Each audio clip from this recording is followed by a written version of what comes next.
여러분을 다 축복합니다. 며칠 전 뉴스를 보니까 어느 물류센터에 화재가 나서 약 220억 손실을 봤더라고요. 외국인 근로자가 던진 담배꽁초 하나가 화재 이유였습니다. 고향 땅을 떠나서 좀 더 나은 삶을 살아보겠다고 타향살이하고 또 한국 안에도 존재하고 있는 인종차별적인 일들도 없지 않아 있기 때문에 여러분 힘들고 어려운 중에도 열심히 일하고 사는 사람이겠죠. 그런 중에 그는 이제 일로 인해서 구속을 받았습니다. 고생하면서 한국에 머물다가 어마어마한 손실을 입히고 그리고 그는 이제 구속이 됐습니다. 무심코 던진 곳에다가 담배를 피우고 던졌는데 CCTV에 의하면 담배꽁초를 던지고 난 다음에 얼마 있지 않아서 화재가 일어났고 그 사람은 집에 가서 쉬었대요. 그리고 자기가 던진 담배꽁초 하나 때문에 220억 원의 손실이 일어날 줄 몰랐다. 그랬습니다. 몸에 배어진 습관들 또 서슴없이 행해왔던 우리의 일상의 일들, 그것이 상상을 초월한 결과로도 나타나 줄 수 있다는 걸 우리에게 가르쳐 주는 거예요. 무심코 던진 돌 때문에 개구리는 맞아서 죽는다. 이런 얘기. 누군가가 부부끼리 던지는 말 한마디가 일평생 30년 동안 여러분 그렇게 가슴에 한이 될 만한 일이 되었다. 이런 얘기들. 성경에 보여지는 한 사람이 끼치는 영향이 얼마나 큰지. 아간 같은 사람은 이스라엘 백성들이 반드시 맞서서 싸워 이겨야 될 전쟁 아이성 앞에서 크게 이스라엘이 패하게 되는 원인을 제공한 사람이 됐습니다.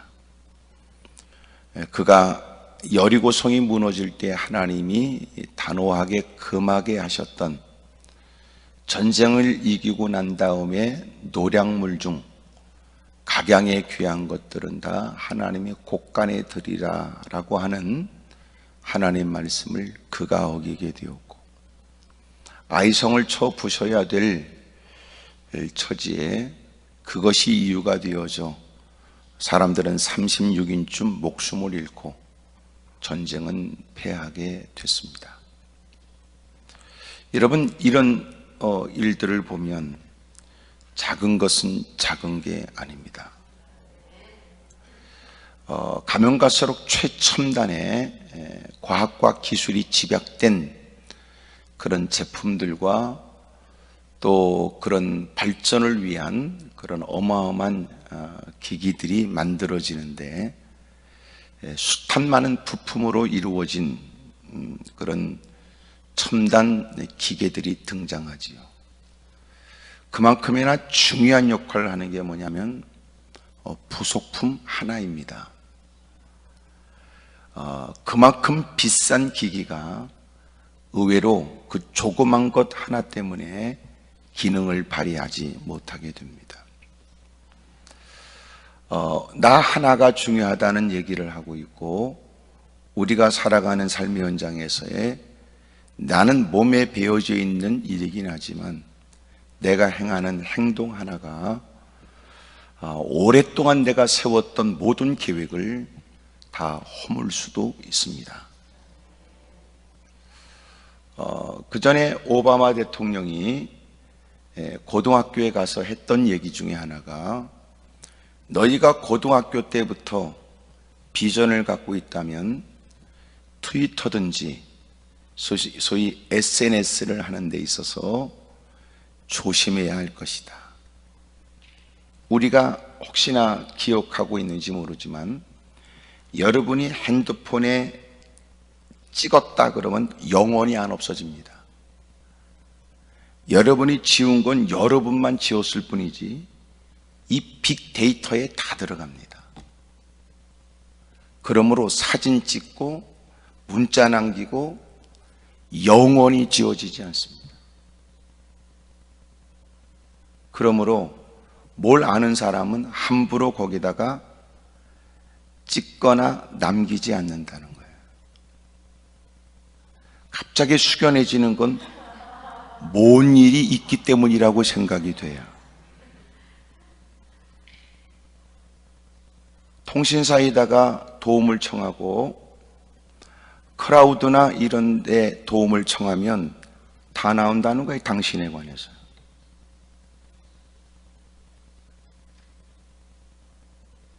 무섭죠? 그래서 처음부터 문자를 남기는 걸 안 해야 돼요. 일단 찍으면 영원히 안 없어진대요. 그 기계 자체가 파괴가 되거나 그 컴퓨터 자체가 빅데이터를 다 갖고 있는 그 컴퓨터 자체가 문제가 생기지 않는 거. 무섭다고요. 근데 사람들은 너하고 나하고의 관계니까 둘만 알 것 같지만 천만에 그렇지 않아요. 요새는 해킹도 있지요. 그래서 우리는 어느 통신사를 믿느냐 이렇게 얘기를 하고 계속 나오는 것은 보안에 대한 문제고,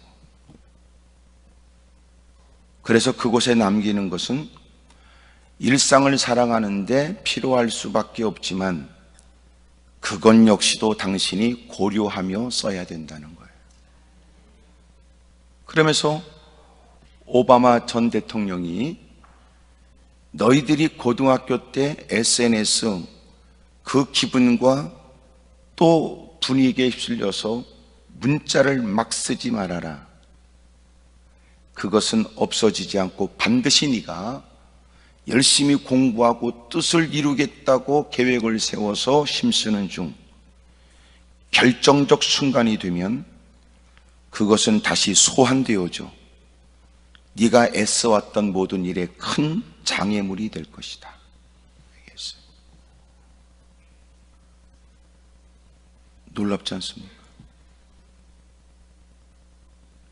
그러니까 그가 목표를 갖고 그 큰 일을 해보겠다고 사력을 다한 것이 철없던 때에 했던 일들이 결정적으로 그 모든 것들을 허문다는 거예요. 그런 걸 보면 우리에게는 작은 것이 없는 모양입니다. 여러분도 누군가에게 적은 행동과 말 한마디와 또 손짓 하나에 여러분은 큰 상처를 입고 힘들게 살 수 있어요. 누군가는 소심한 사람은 아무것도 아닌 당사자는 기억하지 못하는 일에 오히려 그것을 자기 나름대로 해석하여 상처 입은 사람은 많은 세월을 열등의식과 피해의식으로 살 수 있어요. 우리도 그런 가해자이기도 피해자이기도 해요. 그리고 지금도 여전히도 가해자와 피해자로 살고 있어요. 사회성이 중요하다는 얘기, 그 과정에 있어서 그 안에 담긴 인격적이고 또 교육적인 모든 일들이 중요하게 여기는 것이 그 때문입니다.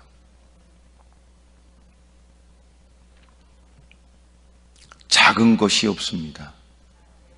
숱한 많은 예배의 시간이 우리에게 존재하고 오늘이 아닌 또 다른 예배를 우리는 또 흠모하지만 놀라운 것은 오늘 이 예배가 과연 그 많은 시간의 예배를 드렸고 앞으로도 많은 시간의 예배를 드릴 거니까 하찮게 여겨도 될까요? 이 한 시간의 예배 때문에 과거에 당신이 그렇게 특별히 기억되거나 영향을 받지 않았던 예배와 다른, 앞으로도 없을 특별한 은혜의 기회가 될 수도 있어요. 간혹 여러분도 주변에서 듣게 되는 누군가의 간증 얘기처럼 관심 갖지 않았던 그 예배가 일생을 바꿔놓을 줄 몰랐고, 마지못해 끌려도 동참했던 그 예배가 자기의 인생을 이렇게 변화시킬 줄 몰랐다. 어떻게 한 번이라는 한 시간의 시간이 그 숱한 많은 시간의 일들과 비교할 때는 작아 보이고 적어 보여도 가치를 함부로 말할 수는 없죠. 또 우리가 누군가를 평가할 때도 마찬가지.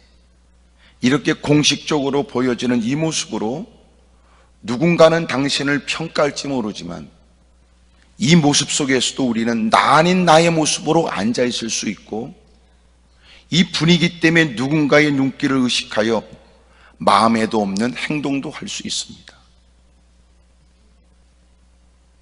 그래서 사람들은 이 모습으로 당신을 평가하는 게 아니고, 당신에 대한 뒷담화는 당신과 더불어 보내는 일상에서의 당신의 말과 당신과 서슴없이 커피를 나누며 또 같이 식사하면서 보냈던 그 어떤 것으로 당신을 평가하는 거예요.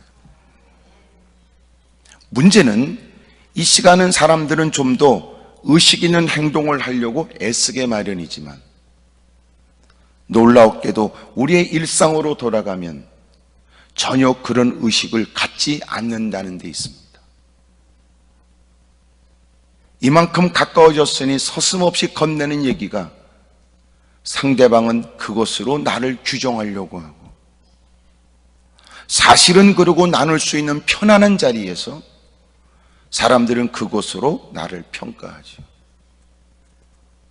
그래서 우리에게 필요한 게 뭐냐 하면 의식과 습관이에요. 잠시 누군가에게 자기를 보여야만 된다고 하는 짧은 시간을 사람들은 모면하기 위해서 애쓰지요. 하지만 정작 그는 일상에서 자신을 다 노출하게 되어 있기 때문에 평상시 그가 무엇을 습득했으며 무엇을 교육받았고 어떤 일이 그에게 친숙한 일로 몸에 배어져 있는지가 대단히 중요해요. 신앙은 어떨까요? 예배는 열심히 드리고 프로그램에 열정적인 것은 사실인데, 일상에서 그와 대화를 나누면 그 인간이 더럽게 못된 인간인가가 확인되는 거예요. 그 사람 말이야, 다시 봐야 되겠더라. 그 사람 말이야, 다시 살펴야 되겠더라. 우리가 보는 거하고 다르대. 우리가 아는 거하고 다르더구만. 그래서 우리는 간혹 이런 당황스러운 일을 만날지도 몰라요. 공식적 자리에서는 그만큼 출중하거나 대단한 사람은 없으나 결정적 순간에는 그가 기대했던 자리에 부족한 사람으로 사람들은 판단하는 겁니다. 그는 흥분하지요. 내 업무에 있어서 뭐가 문제입니까? 라고 그는 흥분 속에서 얘기하지만, 누군가는 그를 평가할 때 이것은 무엇보다도 일의 성과가 중요하지만 이 일에는 팀워크가 중요하기 때문에 당신의 삐뚤어진 성격과 마음에 품고 있는 화와 당신의 일상을 보게 되면 사람들과 더불어 융합하여 서로가 팀을 이루어 프로젝트의 결실을 이루기에는 당신은 자격 미달입니다. 이렇게. 그는 그 사실에 관해서 알까요? 누군가 말하게 되면 그는 흥분할 거예요. 내가 뭐가 문제냐고.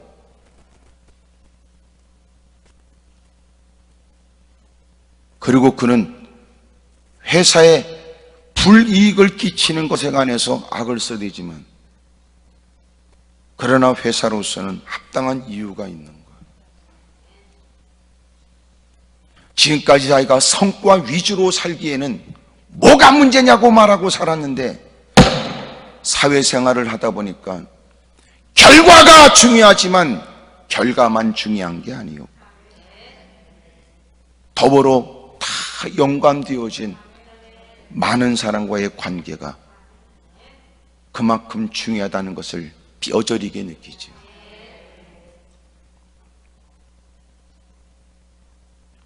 우리도 주변에서 그런 분들 만나요.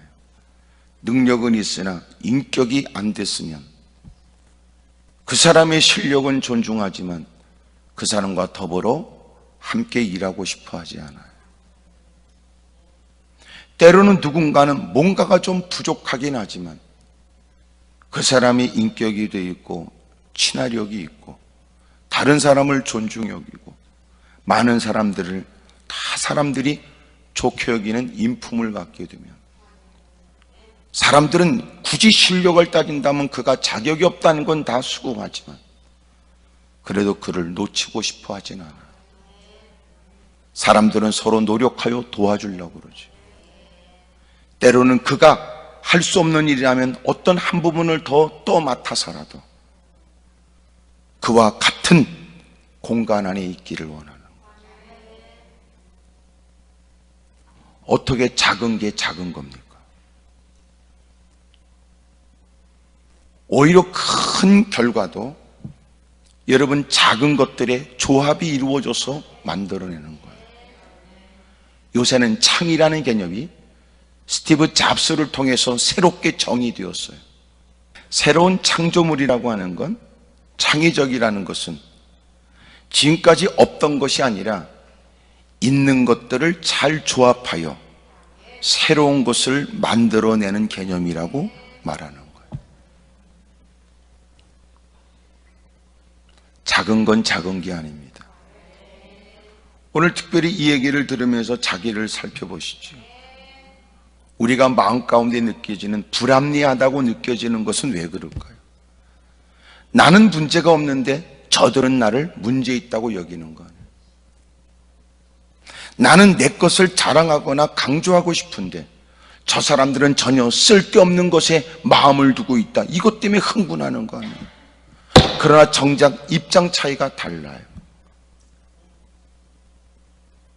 나는 내 야망에 의해서 나는 중요하다고 여기는 데 비하여 정작 무사람들은 내가 전혀 관심도 갖지 않은 하찮은 것을 더 중요하게 여겼던 거예요.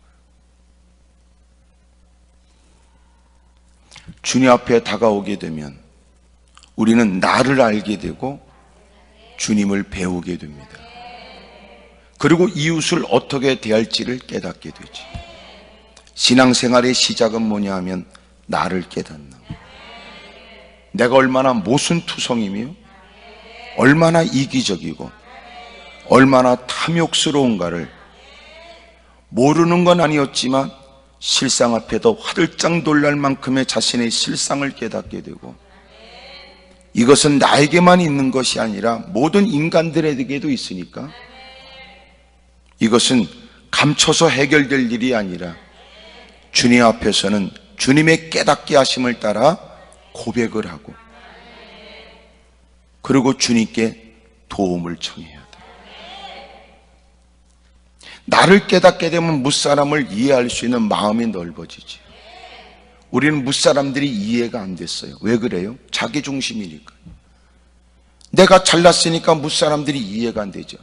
야, 열심히 노력하면 돼 라고 우리는 자기의 예를 들어 누군가를 열심 없는 사람으로 몰아가지만 그 열심의 결과가 있는 것도 그것이 그의 재능과 그리고 그의 취향과 그의 모든 조건에 부합해서 이루어지는 일들이에요. 은사라고 하는 것은 어떻게 알 수 있을까요? 누군가는 하고 싶은 것도 있지만 그러나 하고 싶다고 해서 다 되는 거 아니에요. 누군가는 그렇게 배운 건 아닌데도 터득하는 사람이 있어요. 거기다 조금만 노력하면 눈에 띄게 발전되는 사람도 있다고요. 모든 사람이 다 그럴까요? 아니에요. 그러니 자기는 그걸 좋아했고 더 잘해보고 싶어서, 그리고 마침내 성과가 있는 자신의 얘기를 누구한테 말할 수 있죠? 저도 많은 세월이 지나면서 느끼게 되는 건, 야, 열심히 해봐, 열심히 해봐, 그렇게 강조했는데 이젠 제가 바꿔줬어요. 너는 네가 할 일은 이 일이 아닌 모양이다. 그것은 네가 무능하다는 뜻이 아니라 이것은 너의 은사는 아니고 너는 다른 은사가 있는 거다.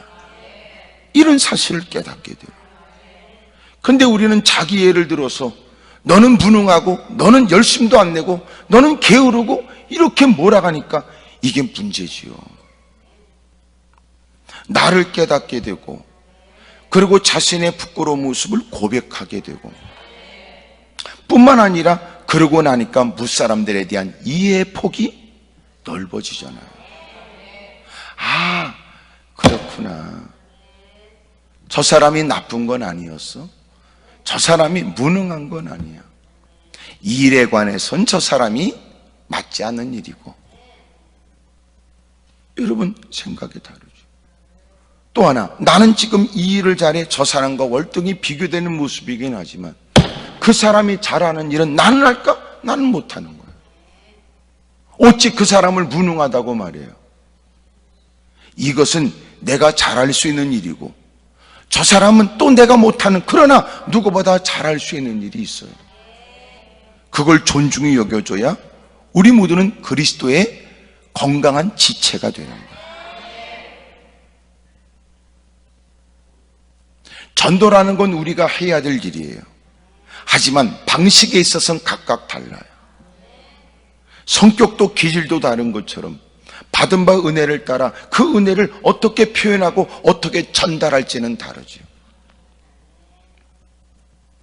판토마임처럼 누군가는 말하지 않고 눈빛과 행동으로 충분히 자신이 상대방에게 전하려고 하는 걸 전하기도 해요. 누군가는 그렇게 못해요. 어설픈 행동으로 따라하려고 하지만 그러나 정작 그는 자기가 잘하는 자기의 구슬로, 말로 사람들을 설득하기도 해요. 여러분, 소심하면 소심한 대로, 대범하면 대범한 대로, 성질이 여러분 그렇게 격하여 다혈질의 사람들은 그렇게. 그러니 때로는 열심히 밖에 나가서 여러분 주 예수를 믿으십시오. 그래야면 당신이 구원을 받습니다. 외치는 사람들을 너하고 맞지 않는다고 함부로 말하는 건 그 새끼는 나쁜 새끼예요. 나쁜 새끼죠. 네가 만약 그 사람이 뭐가 못마땅한 거냐? 전도하는 게 못마땅한 거냐? 전도하는 방식이 못마땅한 거예요.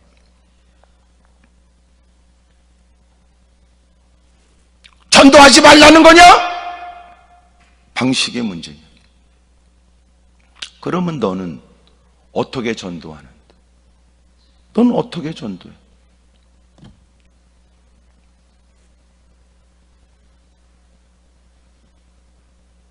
그러니 사람이 기질, 형편, 상황 따라서 하나님의 베푸신 은혜를 따라 그는 마음 가운데 받은 은혜를 쫓아 나는 어떻게 주의 영광을 위해 살까? 그런 마음이 일어나니까 자기가 살아가는 삶의 현장에, 사역의 현장에, 생활의 현장에, 만나는 사람들, 하고 있는 일에 어떻게 주님을 전할까 고민하기 시작. 이런 건 어떨까요? 호떡 하나 분노 구워 파는 분이 얼마큼 여러분 돈을 버는지 모르겠으나 어느 날은 내가 받은 바 은혜가 있는데 난 어떻게 하면 주님을 전할까? 그러다가 그는 손님이 들어왔어요. 손님이 다 계산하고 나는데 잠깐만요. 호떡 하나를 더 드릴게요. 왜 그래요? 오늘 전 너무너무 좋은 날이에요. 왜 그래요? 제가 교회를 처음 나간 날이거든요. 너무너무 좋아서요. 너무너무 기뻐서요. 그래서요. 제가 선물하려고 그래요. 왜 안 될까요? 돈 벌려고 환장하니까 안 되지. 주님께 받은 바 은혜가 없으니까 안 되지. 누군가는 그렇게 외쳐야만 돼요. 왜? 자기가 살았던 삶이 그런 삶이었어요. 그리고 세상에 방황하는 사람들, 내 처지에 누가 나를 주목할 수 있겠는가라고 하는 그 형편에 이제는 내가 가는 곳곳마다 누군가가 사회적 그 어떤 일에 나를 주목하여 내 말을 경청하는 사람이 없다면 어쩔 수 없이라도 그들이 듣도록 해야 되겠다. 그들이 짓거리는 내뱉는 거친 얘기도 못 알아듣는 건 아니지만 그는 그렇게 외치는 거예요. 그분들은 그렇게 외치는데 그럼 너는 뭐 하는데? 그러니까 내가 나쁜 새끼라고 그러지요. 그런 사람들을 욕하는 걸.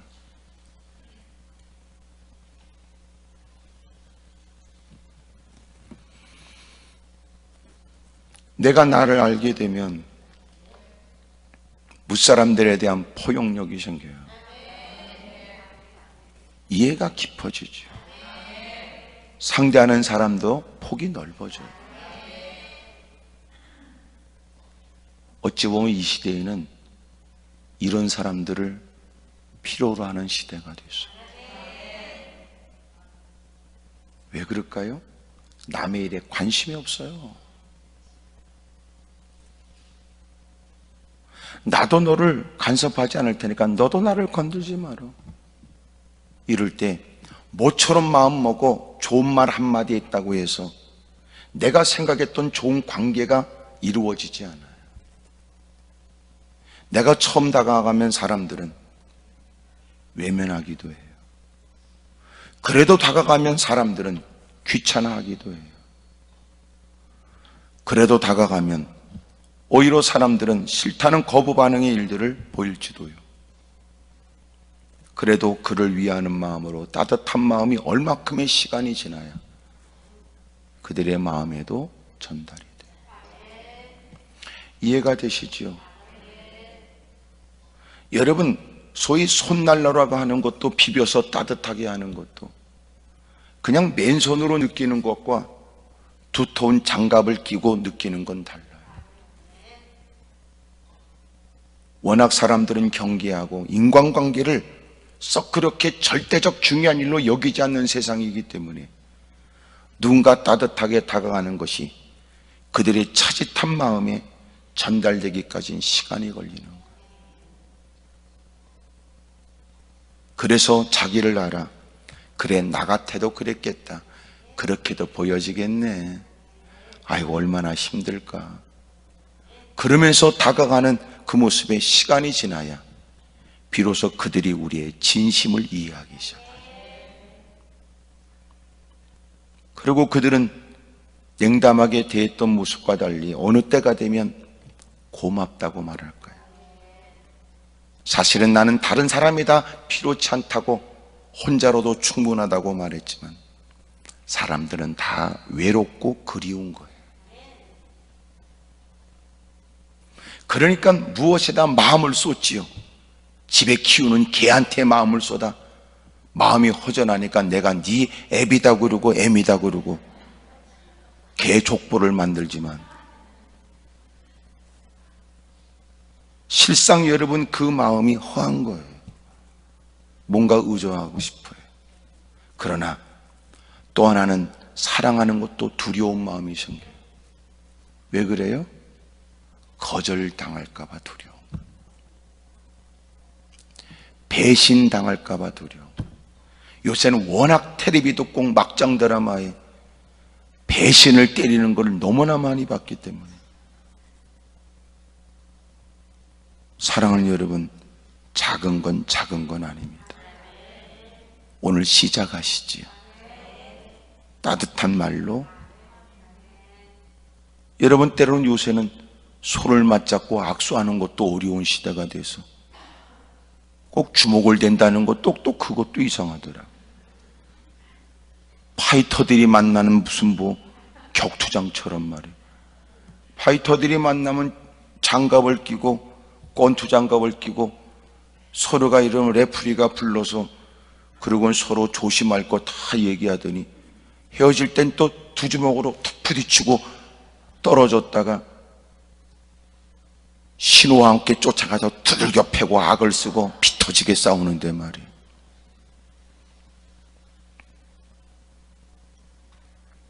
여러분, 점점 경직돼가는 세상에서 그래도 누군가는 자기를 깨닫게 되고 하나님을 알게 되고 이웃을 이해하게 되어져 포용하면서 여러분 애쓰는 모습이 필요할 때, 불편함을 무릅쓰고 성상까지 올라온 여러분들을 통해 이 아름다운 일들이 새로운 시작이, 따뜻함이, 또 여러분 마침내 강단으로부터 흐르는 은혜의 물결이 여러분에게 넘쳐서 이제는 세상까지 흘러가게 되기를 축복합니다.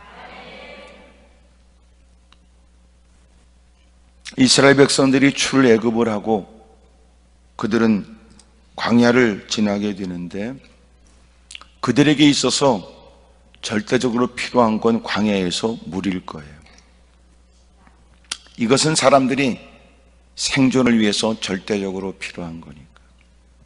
광야의 특징은 집도 없고 물도 없고 여러분 거할 것이 없을 뿐만 아니라 마실 것도 또 먹을 것도 그리고 길도 없어요.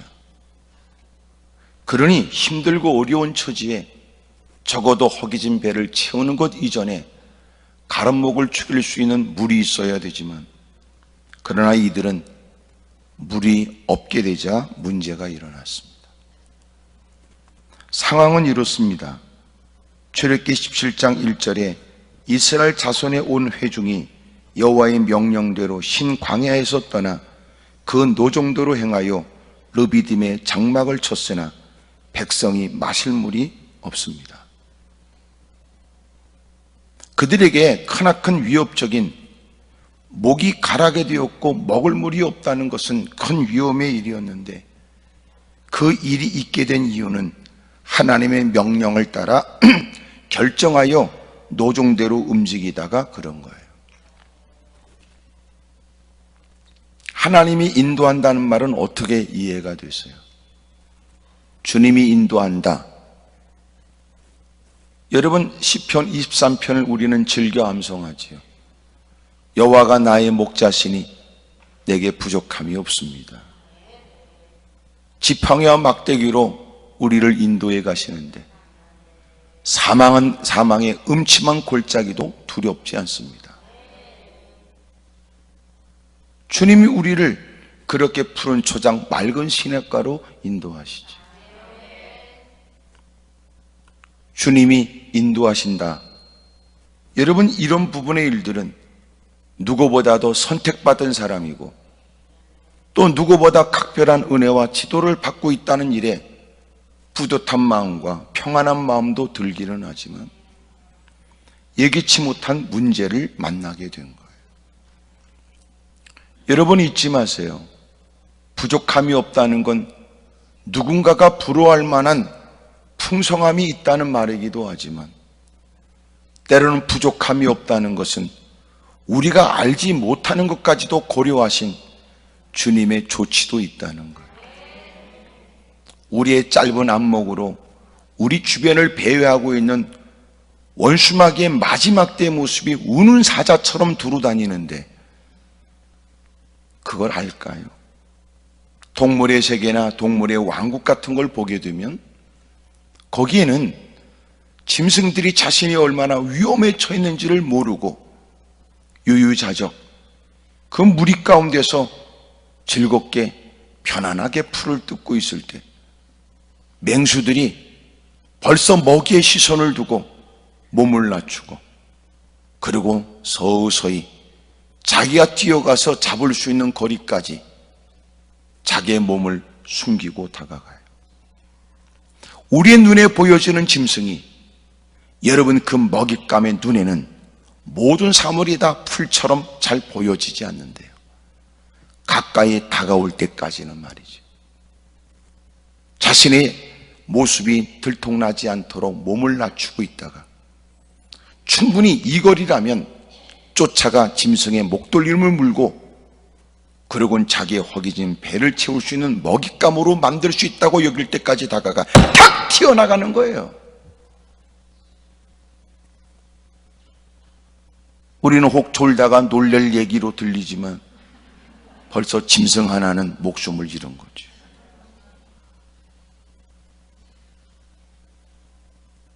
여러분, 그렇게 다가가서 먹이를 잡고는 자기의 허기진 배를 채우곤 하거든요. 부족함이 없다는 것은 무사람들이 부러워할 만한 환경도 얘기할 수 있을지 모르지만 부족함이 없다는 건 내 안목과 실력과 그리고 내 그 어떤 것으로도 결코 알지 못하는 그 어떤 일까지도 고려하신 주님의 조치도 있는 거예요. 그게 부족함이 없는 거예요.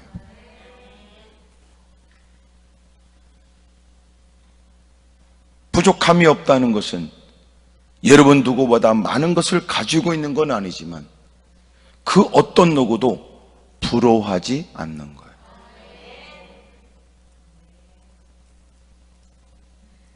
어느 TV를 보니까 모든 여인들이 다 로망처럼 여기는 그 몇천만 원대의 가방도 있더라고요. 한정판 같은 거.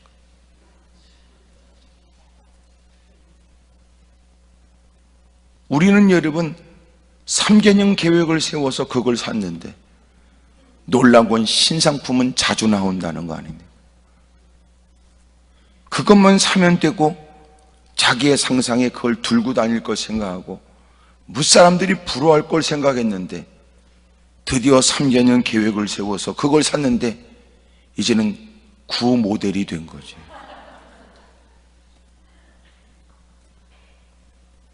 근데 어떤 사람은 그렇게 아가씨인데도 말이지요, 뭐 사람이 그만하면 꽤 이쁘고 괜찮다고 여겨지는 사람인데 그 사람은 이런 가방도 안 들고 다니고 비닐 봉다리 들고 다니더라. 여성으로서 갖고 다니는 기본적 화장품까지도 이렇게 다 비춰지는 그 비닐에다 이렇게 담고 다녀. 남자들 만날 때도 이렇게.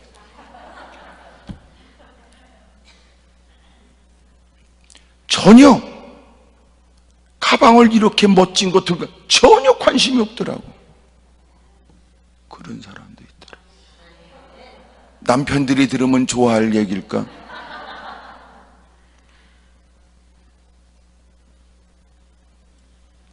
부족함이 없다는 말은 누군가가 부러워할 만한 그 어떤 것을 가지고 있거나 부러워할 만큼 많은 것들을 소유했다는 개념.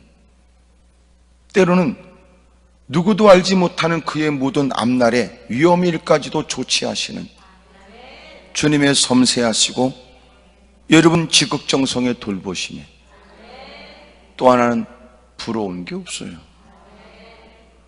뭘 그것 때문에 목매어 살아? 뭘 그것 때문에 발버둥 치고 악을 쓰고 사는 거야? 참나 이해가 안 돼. 이런 사람. 아이씨 가서 그거 한정판 사야 되는데 아이씨 줄 섰는데 내 앞에서 끝났어. 아이씨 그럴 때 야 뭐 그것 때문에 흥분하고 있어. 누군가는 그렇게 주님 때문에 주님이 주신 은혜로 인하여 세상에 이제 부러운 게 없어요. 사람들을 만나면 그 사람이 알아? 저 사람이 입은 옷이 얼마짜리인 줄? 정작 그 사람은 말하지 않는데 그 모습을 부러워하는 사람은 저거 얼마짜리인 줄 알아? 저 신발은 얼마짜리인 줄 알아? 양말 하나도요 몇십만 원짜리 있더라고. 나는 이해가 안 돼도 보면 참, 그런데도 누군가는 그렇게 무사람이 이목을 끄는 입장에 사람들은 그가 옷을 입으면 그 사람이 입은 옷에 관해서 자켓은 얼마짜리, 저기 언더웨어는 뭔지, 하여튼 양말, 하여튼 다 따져가면서 은근히 여러분 요새는 전부 다 허리바지를 입어 똥꼬바지처럼 걸치고 있고 몸만 움직이면 보이지 않게 속내까지 무슨 메이크업까지 다 보여지는 걸 예상하여 그럴 때 누군가는 참 쓸데없는 아이고 어쩜 옷을 입어도 그렇게 속내가 다 보이도록 입냐 누군 그럴 때 참 무릎이 찢어진 그 청바지도 더럽게 비싼 게 있고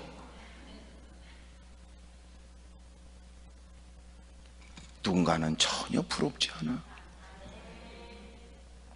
그러면서 날마다 주님이 주시는 은혜가 아니면 이해가 안 되는 해맑은 미소도 있고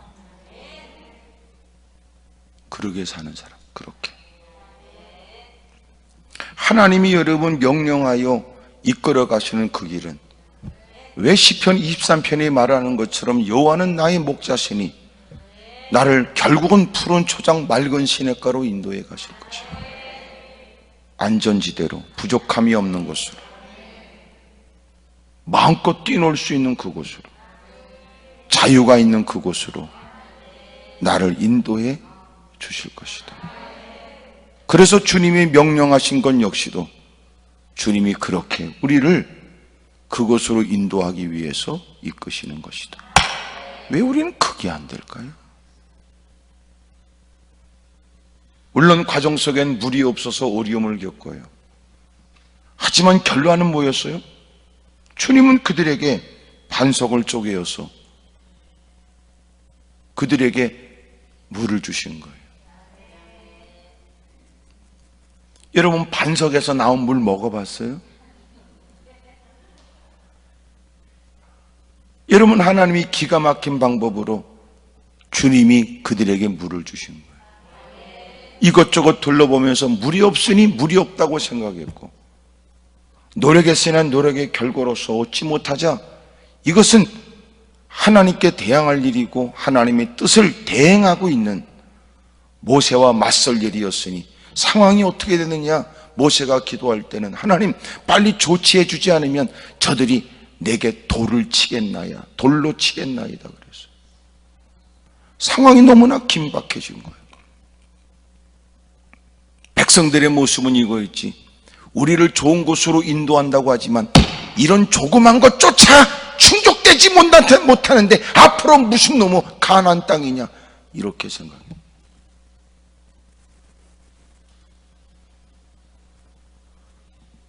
근데 주님은 그들이 찾아도 찾지 못하고 만나지 못하는 샘, 얻지 못하는 물 때문에 절망했는데 주님은 주님이 주시는 물로 그들을 도와주세요. 그러니까 하나님 말씀대로 산다는 건 뭐예요? 하나님 말씀대로 산다는 것은 주님으로 산다는 거예요. 주님이 주시는 것으로. 그 전에 주님이 주시는 것으로. 말씀대로 산다는 게 뭐예요? 주님이 주시는 것으로 먹고 산다는 개념으로 주님이 마침내 명령하여 가게 하신 그 노종을 쫓아가서 장망을 쳤으나 물을 얻지 못하고 일이 그들에게 심각하게 느껴질 만한 상황이 되자 모세를 향해서 대항하고 다투며 돌을 들어서 모세를 죽이려고 할 때 모세가 엎드려 하나님께 다급한 목소리로 도움을 청하죠. 하나님께서 부르짖는 그의 기도에 관해 5절에 모세에게 이르시되 백성 앞을 지나서 이스라엘 장로들을 데리고 나일강을 치던 내 지팡이를 손에 잡고 가라. 이것은 이미도 출애굽시킨 하나님이 변함이 없다는 사실을 암시하고 있는 거예요. 너희가 나올 수 없는 애굽 땅을 나오게 하신 하나님이 여전히도 변함없는 너희 하나님이 아니냐. 내가 호렙산에 있는 그 반석이 거기서 내 앞에 서리니 너는 그 반석을 치라. 그것에서 물이 나오리니 백성이 마시리라. 모세가 이스라엘 장로들의 목전에서 행했습니다. 탁 치니까 반석이 쫙 갈라지더니 여러분 그냥 흘러나오는 게 아니라 막 어마어마하게 솟구쳐 나왔을 거예요.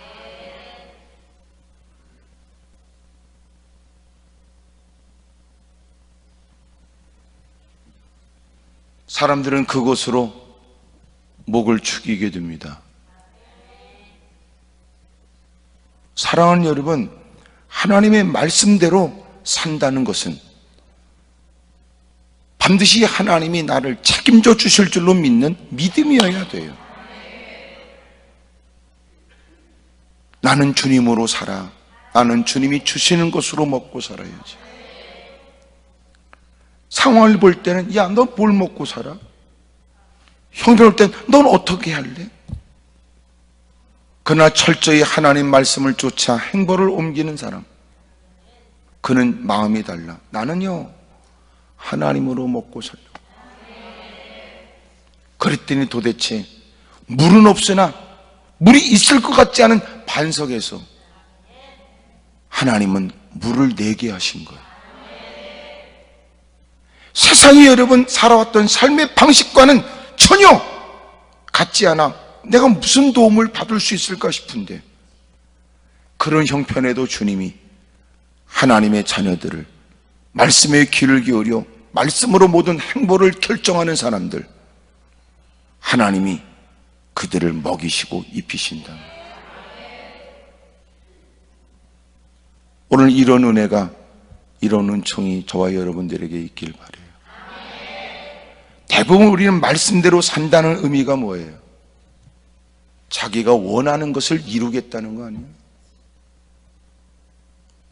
말씀대로 산다는 건 자기의 목표를 이루기 위한 더 빠른 수단이라고 생각하거나 더 적절한 방법이라고 생각하는 거예요.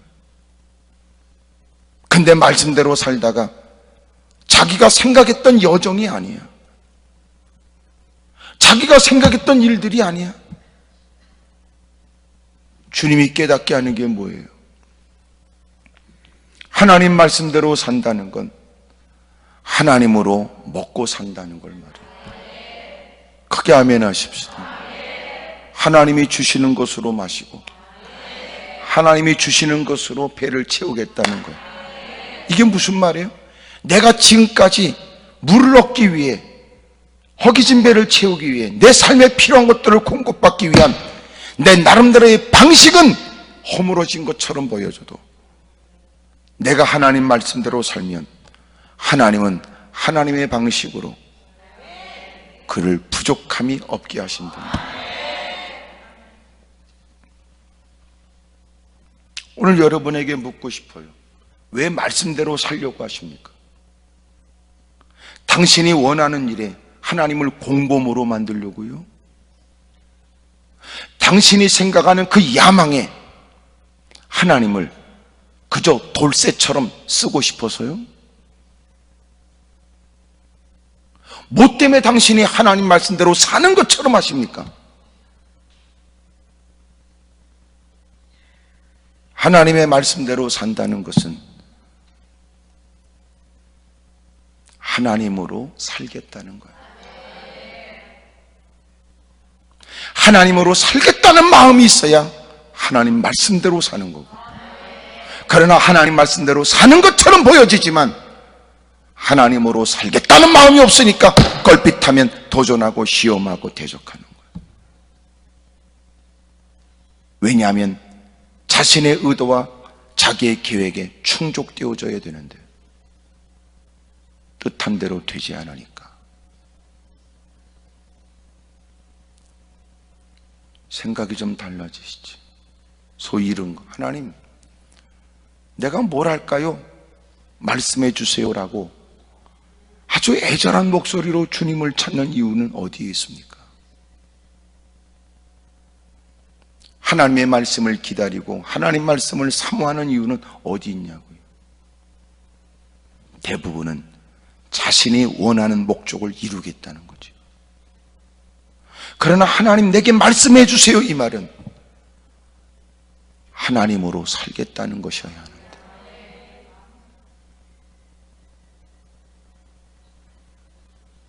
오늘 저와 여러분들에게 하나님의 말씀에 대한 우리의 바르지 못한 생각에 변화가 있기를 바랍니다. 오늘도 하나님께 기도하겠지요. 주여 뜻이 무엇입니까? 주여 뭘 원하십니까? 그러면 주님이 왜 알고 싶은데? 너는 주님으로 살기 위해서 그러는 거냐? 네가 원하는 바를 얻고자 하는 것이.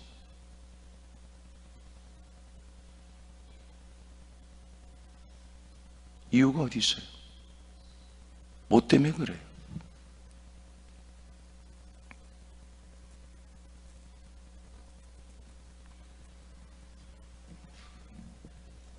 하나님은 반드시 말씀할 때는 책임져 주세요. 성경 어디에도 하나님이 한번 해본 소리다 이렇게 말씀한 데가 없어요. 거짓말같이 주님이 힘있게 외치시는 나서려야 나오라 그럴 때는 썩어 냄새나는 시신도 살아서 나오는데, 바람을 명령하고 바다도 잔잔케 하시는 주님입니다.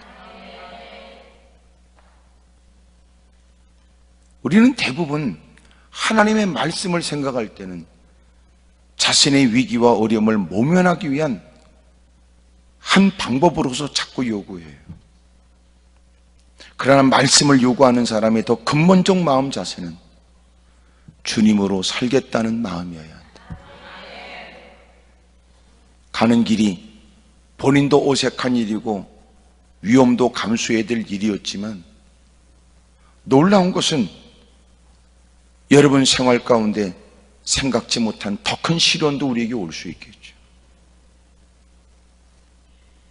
그래도 그가 말씀대로 사는 이유가 주님으로 살겠다는 마음이라면 그는 기다리기도 하고 여전히도 주님만 바라보되, 마치 여종이 여주인의 일을 하다가 어려움을 겪게 되면 여종은 여주인만 바라보게 되고, 종이 주인의 명을 받들어 힘쓰다가 예기치 못한 난관에 부딪히게 되면 또 고개를 들어 주인을 응시하게 되는 것처럼,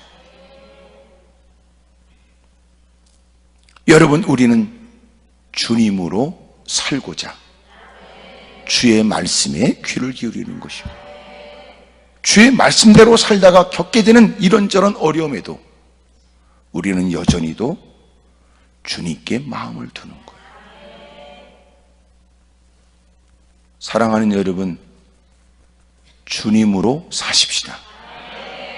그래서 말씀이 필요한 거고, 그래서 주님의 지도가 필요한 건데,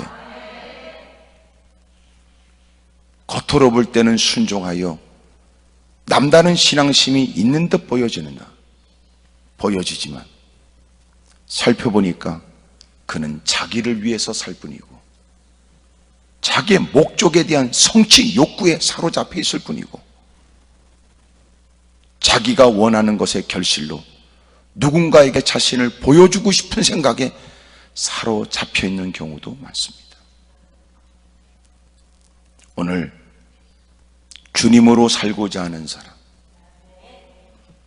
주님으로 살고자 하는 남다른 모습이 저 여러분에게 있기를 바라요. 고린도전서 10장에 9절, 그들 가운데 어떤 사람들이 주를 시험하다가 뱀에게 멸망하였나니 우리는 그들과 같이 시험하지 말자. 그들 가운데 어떤 사람들이 원망하다가 멸망시키는 자에게 멸망하였나니 너희는 그들과 같이 원망하지 말라. 그들에게 일어난 이런 일은 본보기가 되고 또한 말세를 만난 우리를 깨우치기 위하여 기록되었느니라. 그런즉 선줄로 생각하는 자는 넘어질까 조심하라. 사람이 감당할 시험 밖에는 너희가 당한 것이 없나니 오직 하나님은 미쁘사 너희가 감당하지 못할 시험당함을 허락하지 아니하시고 시험당할 즈음에 또한 피할 길을 내사 너희로 능히 감당하게 하시느니라. 사랑하는 여러분, 하나님의 말씀대로 순종하되 즐겨 행하세요. 즐겨. 하나님으로 사십시오. 그래서 하나님 말씀이 필요한 사람, 그래서 하나님의 지도를 따라 결정하는 사람. 고난과 시련이 다가와도 이것은 내가 감당할 만한 일이고 더 이상 벅찬 일조차도 하나님이 피할 길도 준비하신 일이니까. 시련 앞에 우리가 낙담만 하지 않는다면, 하나님을 오해만 하지 않는다면, 하나님을 불신하는 일만 없다면 반드시 하나님이 우리를 좋은 길로 인도해 가서 시간이 지나면 보람된 일이요, 돌이켜본 지난날에 대한 또 생각하며 더듬으면서 생각하는 모든 추억은 하나님의 은혜를 노래할 이유가 되는 거예요. 사랑하는 여러분, 하나님으로 사십시오. 어리석게도 불평하거나 원망하거나 다투려고 하는 못된 죄악의 근성에 휘둘리지 않기를 주의 이름으로 축복합니다. 기도하겠습니다.